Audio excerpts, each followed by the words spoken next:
Hello everyone, welcome back my channel. నేను మీ రమణాని. ఈ క్లాసులో కన్స్ట్రక్టర్ ఓవర్లోడింగ్ అనే విధానాన్ని జావా లాంగ్వేజ్లో ఎలా యూజ్ చేస్తారనే దాని గురించి మనం డిస్కస్ చేసుకుందాం. కన్స్ట్రక్టర్ అనగా మెథడ్గా భావిస్తాము. అంటే constructor is nothing but method. Constructor యొక్క ఉద్దేశము to declare instance variable or class variable. Means instance variable or class variable అనగా that variable can be declared with in the class out of the method. Those variables called instance variables or class variable. అంటే ఆ వేరియబుల్ని class లోపల declare చేస్తూ method బయట రాయబడితే అటువంటి variables ఏవైనా instance variables అంటాం. దాన్ని డిక్లేర్ చేయడానికి కన్స్ట్రక్టర్ అనేది యూజ్ చేస్తాం అన్నమాట. ఈ యొక్క కన్స్ట్రక్టర్ అనే దాన్ని యూజ్ చేయడానికి కొన్ని రూల్స్ ఫాలో అవ్వమని చెప్తున్నాడు. ఆ రూల్స్ ఏంటంటే, ఒకటి, రాయబడే constructor class name should be same. Constructor name class name should be same. మనం రాసే కన్స్ట్రక్టర్ క్లాసు ఒకే పేరుతో ఉండాలి. First rule. Second rule, to declare constructor cannot declared before కన్స్ట్రక్టర్కి బిఫోరుగా ఎటువంటి రిటర్న్డ్ నాట్ రిటర్న్డ్ కీవర్డ్ అనే వాటిని యూజ్ చేయకూడదు. అంటే రిటర్న్ కీవర్డ్స్ అంటే ఏంది? ఇంటీజర్ ఇంట్, floating point float, double these the sum return keywords. Not return keywords void. ఇటువంటి ఏవి కెనాట్ డిక్లేర్డ్ బిఫోరు కన్స్ట్రక్టర్. ఈ రెండు రూల్ అనేవి కన్స్ట్రక్టర్ అనే దాంట్లో మనము ఫాలో అవ్వాల్సి ఉండిద్దండి. సో ఒక అడ్వాంటేజ్ అనేది మనం ఏం చెప్పొచ్చు అంటే, once to create object of constructor it automatically executed. అంటే కన్స్ట్రక్టర్ అనే దానికి ఆబ్జెక్ట్ క్రియేట్ చేశారనుకోండి, ఆటోమేటిక్గా, అంటే ఆటోమేటిక్ మీన్స్ మెథడ్ అనే దాన్ని స్పెసిఫిక్గా కాల్ చేయకుండా అయినా డైరెక్ట్గా ఎగ్జిక్యూట్ చేస్తుంది. అంటే మెథడ్ని స్పెసిఫిక్గా మనం కాల్ చేయకుండా, అంటే ఆబ్జెక్ట్ డాట్ మెథడ్ అని యూజ్ చేయకపోయినా డైరెక్ట్గా ఎగ్జిక్యూట్ అవుతుందన్నమాట. ఇందువలన దీనికి కారణం ఏంటి అంటే, మనం రాయబడుతున్న మెథడు, అదే కన్స్ట్రక్టర్ క్లాస్ నేమ్ ఒకే విధంగా ఉండటం వల్ల ఆబ్జెక్ట్ క్రియేట్ అయిన వెంటనే ఇది ఎగ్జిక్యూషన్ అవుతుందన్నమాట ఆటోమేటిక్గా. ఇది మనము కన్స్ట్రక్టర్ అనే స్వభావానికి చెప్పబడేది. సరే, ఓవర్లోడింగ్ యొక్క స్వభావం ఏంది? ఓవర్లోడింగ్ అనగా ఒక క్లాసులో నెంబర్ ఆఫ్ కన్స్ట్రక్టర్స్ అనేవి డిక్లేర్ చేయొచ్చు, కానీ పారామీటర్స్ అనే వాటిని వేరువేరుగా పంపించాల్సి ఉంటుంది. ఇలాంటి తత్వాన్ని మనం ఏమంటాము అంటే ఓవర్లోడింగ్ అంటాం. Overloading means to declare number of constructor within the class but passing parameter is difference. This is the constructor overloading యొక్క స్వభావం. దీని ఆధారంగా, అంటే మనం ఇప్పుడు ఏదైతే కన్స్ట్రక్టర్ ఓవర్లోడింగ్ గురించి మనం మాట్లాడుకున్నామో, ఈ విధానాన్ని జావా అనే లాంగ్వేజ్ని ఉపయోగించి ప్రోగ్రామ్ అనే దాన్ని మనం చూద్దాము. ఒకసారి చూడండి. Constructor overloading.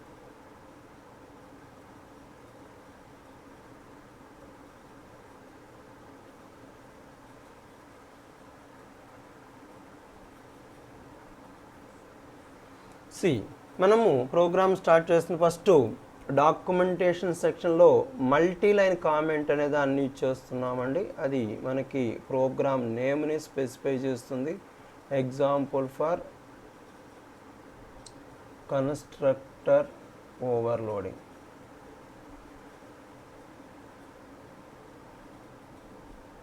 This is the comment line. అంటే డాక్యుమెంటేషన్ సెక్షన్లో మల్టీ లైన్ కామెంట్ ఉంటుంది, దాని యొక్క కామెంట్ లైన్ అండి.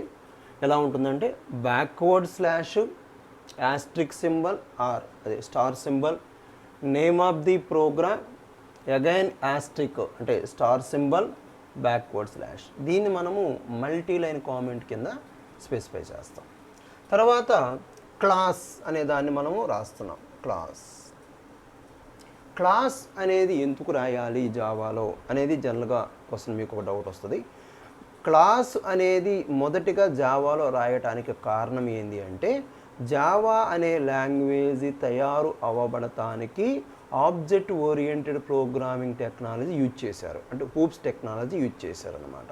హూప్స్ టెక్నాలజీలో ఫండమెంటల్ బ్లాక్ అనేది క్లాస్ అనే విధానము హూప్స్లో ఫండమెంటల్ బ్లాక్ కాబట్టి ఆ హూప్స్ టెక్నాలజీ నుంచి జావా లాంగ్వేజ్ రాబడింది.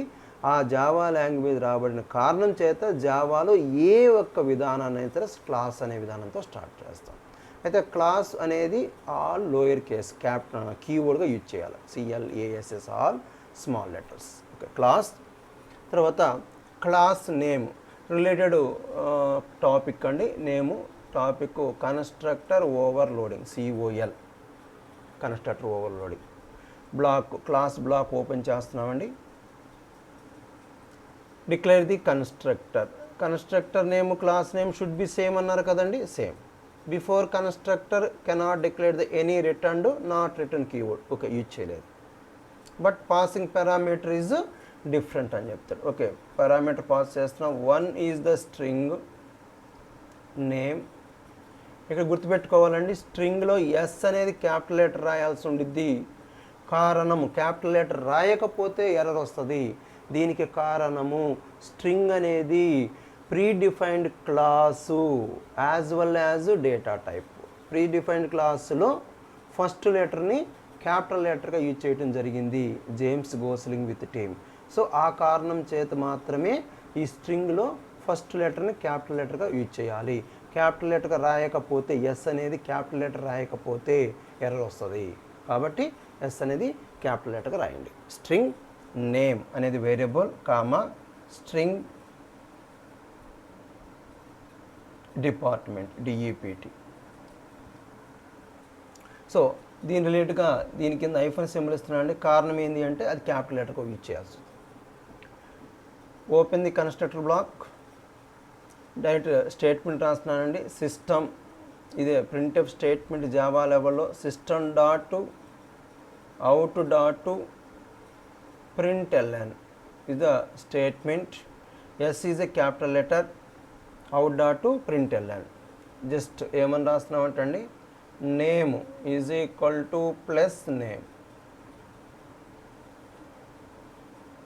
అదేవిధంగా second statement system dot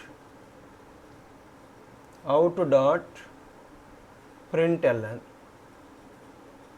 second statement department is equal to plus department.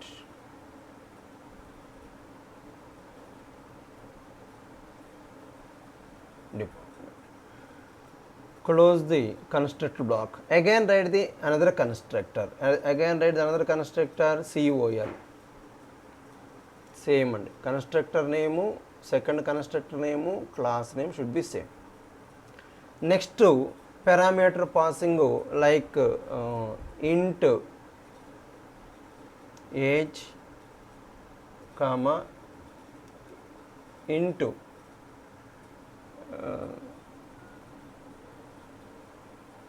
into some variable తీసుకుందామండి. age into employee ID.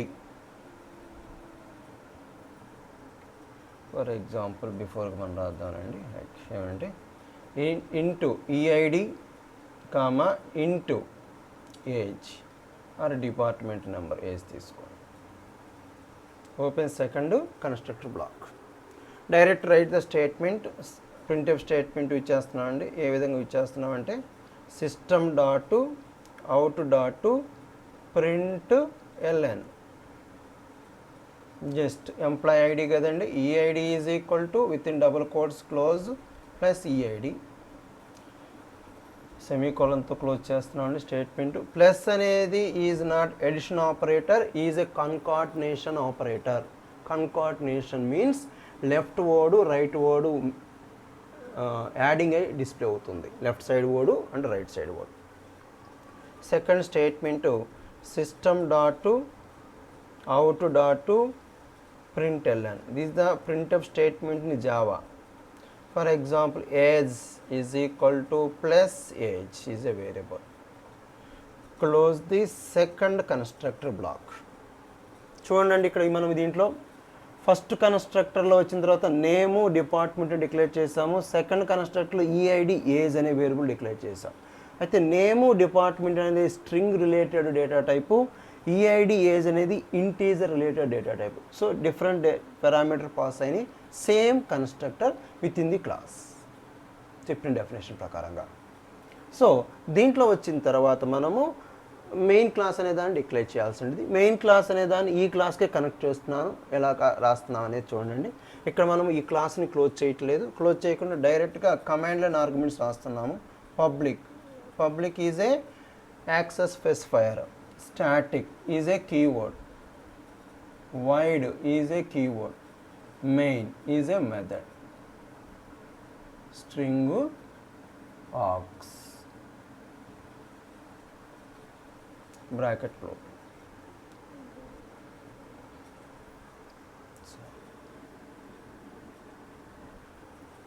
So object అనే దాన్ని మనం క్రియేట్ చేస్తాం. దేనికి ఆబ్జెక్ట్ క్రియేట్ చేస్తున్నాము? కన్స్ట్రక్టర్కి. The object is COL, class name OB is equal to new class name వచ్చింది COL కన్స్ట్రక్టర్గా పాస్ అవుతుంది.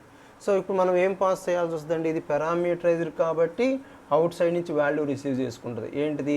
నేము department. For example name Sai, comma another name department computer.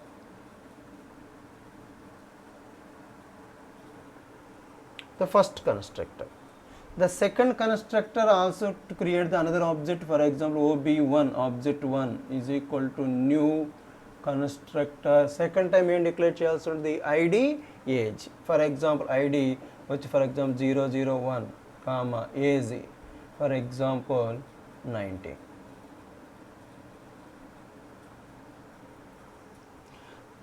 So close the main bracket and finally close the class bracket. This is the simple program related constructor overloading. ఒకసారి దీన్ని చూడండి. Class name COL అని తీసుకున్నాము, the related name of the constructor overloading. Class name method name should be same అన్నారు, అదేవిధంగా రాసాము. అంటే constructor అయింది అక్కడ. దానికి బిఫోర్గా ఎటువంటి నాట్ రిటర్న్ కీవర్డ్స్ కావచ్చు, రిటర్న్ కీవర్డ్స్ కావచ్చు, అంటే వైడ్ కానీ ఇంట్ కానీ ఇలాంటి వేటిని మనము యూజ్ చేయలేదండి. పారామీటరైజ్గా యూజ్ చేశాను. One is the name, another one is the DEPT. ఇదే రెండు వేరియబుల్ పాస్ చేసాము, రిలేటెడ్ స్ట్రింగ్ డేటా టైప్. ఇక్కడ గమనించాల్సింది స్ట్రింగ్లో S is a capital letter, తప్పనిసరిగా యూజ్ చేయాల్సి ఉండేది క్యాపిటల్ లెటర్ Sని. ఎందుకు చేతనంటే స్ట్రింగ్ అనేది ప్రీడిఫైన్డ్ క్లాస్గా వర్క్ అవుతుంది జావాలో. ప్రీడిఫైన్డ్ క్లాస్లో James Gosling team first letter క్యాపిటల్గా యూజ్ చేయడం జరిగింది. That's the reason. ఆ కారణం చేత S అనేది క్యాపిటల్ లెటర్గా రాయాలి, లేదనుకుంటే ఎర్రర్ వస్తుంది. String name comma string department. So ఆ టూ స్టేట్మెంట్స్ మనం ప్రింట్ చేసాము. ఎలాగంటే system.out.println. This the printing statement in Java level. Here అంటే ఇక్కడ మనము system is a class, also first letter is capital, out is a object, print line is a method. Other statement print అవుతుందాం, name print అవుతుంది. Second స్టేట్మెంట్లో department. Closing constructor. Second constructor వచ్చిన తర్వాత as యూజువల్గానే class name రాసాము. Before ఎటువంటి return కావచ్చు, not return keyword use చేయలేదు. పారామీటర్ డిఫరెంట్ చేసాం, is a string, is a integer. So ఇక్కడ మనం ID ప్రింట్ చేసాము, ఏజ్ ప్రింట్ చేసాం. Close second constructor. సో మన యొక్క స్టేట్మెంట్ రాసాం. Public is a keyword, access specifier, public. Static is a keyword, void is also keyword, main is a method. What type of method? Parameterised method. String is a parameterised, args is a అరే variable. To create object of constructor, COL like class name, OB like object name is equal to new, dynamically memory created, new COL constructor, passing the two parameter. String must be declared within the double quotes లో. స్ట్రింగ్ని తప్పనిసరి double quotes declare చేయాలి. ఆ విధంగా మనము first name ఇచ్చాము సాయి అని, department computer ఇచ్చాము. ఈ రెండింటిని కామాతో సపరేట్ చేసాం. సెకండ్ స్టేట్మెంట్ అంటే సెకండ్ ఆబ్జెక్ట్ అనేది ఇంటీజర్ని పాస్ అవుతుంది. Like OB1 COL 001 is employee ID, 19 is a employee age. ఈ ప్రోగ్రాము మనము కన్స్ట్రక్టర్ ఓవర్లోడింగ్ కింద మనం చెప్పబడింది. దీన్ని ఏ విధంగా మనము రన్ చేస్తే ఆ యొక్క ప్రొసీజర్ జరుగుతుంది అనేది చెక్ చేద్దాం. సో మనం ఈ ప్రోగ్రామ్స్ రన్ చేయడానికి మనము ఏ విధానాన్ని యూజ్ చేస్తాము అంటే డాస్ కమాండ్, అంటే కన్సోల్ అప్లికేషన్లోకి ఎంటర్ అవుతాము. దాన్ని DOS operating system, DOS command అంటాం, డిస్క్ ఆపరేటింగ్ సిస్టమ్. సో అక్కడికి వెళ్ళిన తర్వాత మన స్పెసిఫైడ్ డ్రైవ్ ఉంటుంది, ఆ డ్రైవ్ని సెలెక్ట్ చేసుకుంటాం. లైక్ ఫర్ ఎగ్జాంపుల్ ఈ అనుకోండి. సో మనం క్రియేట్ చేసిన ఫోల్డర్ సెలెక్ట్ చేసుకోండి. Like for example Java programs అనే ఫోల్డర్ క్రియేట్ చేసాం అనుకోండి. ఇప్పుడు కంపైలేషన్ స్టార్ట్ చేస్తున్నాం. ఎట్లా కంపైల్ చేస్తాము అంటే జావా ప్రోగ్రామ్ ఏదైనా కంపైలేషన్ టూల్ అనేది ఎలా ఉపయోగిస్తామంటే జావా సి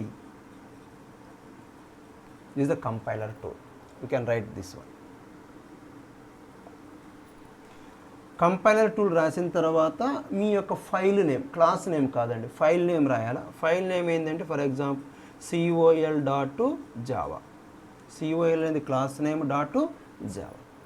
ఎంటర్ ప్రెస్ చేయగానే మనకి ఏమైనా ఎర్రర్స్ అనేవి కనిపిస్తే ఆటోమేటిక్గా డిస్ప్లే అవుతుంది. ఎర్రర్స్ ఏమన్నా మనకి ప్రోగ్రామ్లో ఉంటే, ఎర్రర్స్ ఏమి లేవనుకోండి, డైరెక్ట్గా మనకి ఏమైనా ప్రింట్ అవుతుందంటే ఈ డ్రైవ్ జేపీ ఫోల్డ్ ప్రింట్ అయ్యి, నో ఎర్రర్స్ లేకపోతే అంటే కంపైలేషన్ సక్సెస్ఫుల్ అని అర్థం. సో ప్రోగ్రామ్ రన్ చేస్తున్నామండి. ప్రోగ్రామ్ రన్ చేస్తున్నప్పుడు ప్రోగ్రామ్ అనేది ఎలా రన్ చేస్తామంటే using tool Java, the tool using Java అనే టూల్ ఇచ్చేస్తున్నాం. సో ఈ జావా అనే టూల్ తర్వాత క్లాస్ నేమ్ అనే దాన్ని మనం ఇచ్చేస్తాం. ఇక్కడ ఫైల్ నేమ్ అండి, ఇక్కడ మన కంపైలేషన్ తర్వాత ఇంటర్ప్రిటర్ అంటే రన్ చేసే పొజిషన్లో ఉపయోగించేది క్లాస్ నేమ్. మన క్లాస్ నేమ్ ఏంది COL. ఎంటర్ కొడతాం.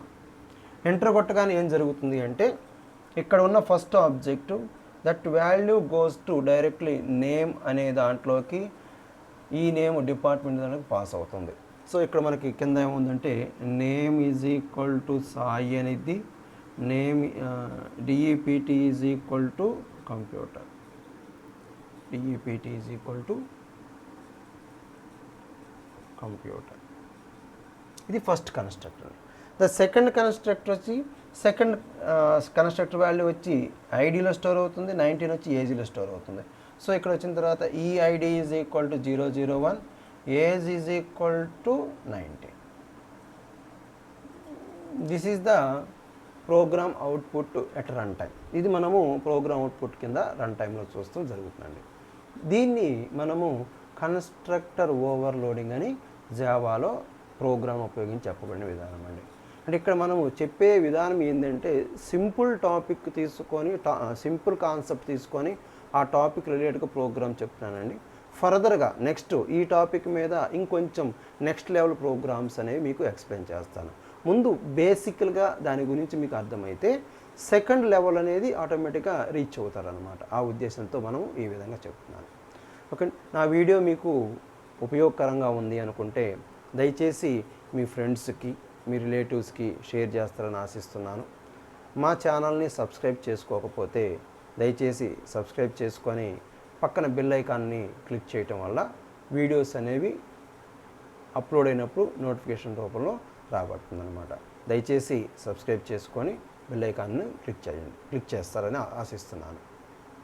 అదేవిధంగా మైక్రోసాఫ్ట్ ఆఫీస్ సంబంధించిన క్లాసెస్ అనేవి నెక్స్ట్ క్లాసెస్లో మీకు స్టార్ట్ చేయడం జరుగుతుంది. ఎప్పుడు ఏందనే నేను మీకు డేట్ అనౌన్స్ చేస్తాను.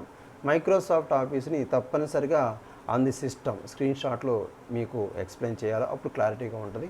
నేను అది మీకు వివరంగా డేటు ఎప్పుడు ఏందనేది నేను వచ్చే క్లాసులో మీకు ఎక్స్ప్లెయిన్ చెప్తాను. Okay, thank you watching my channel. Thank you all. Thank you.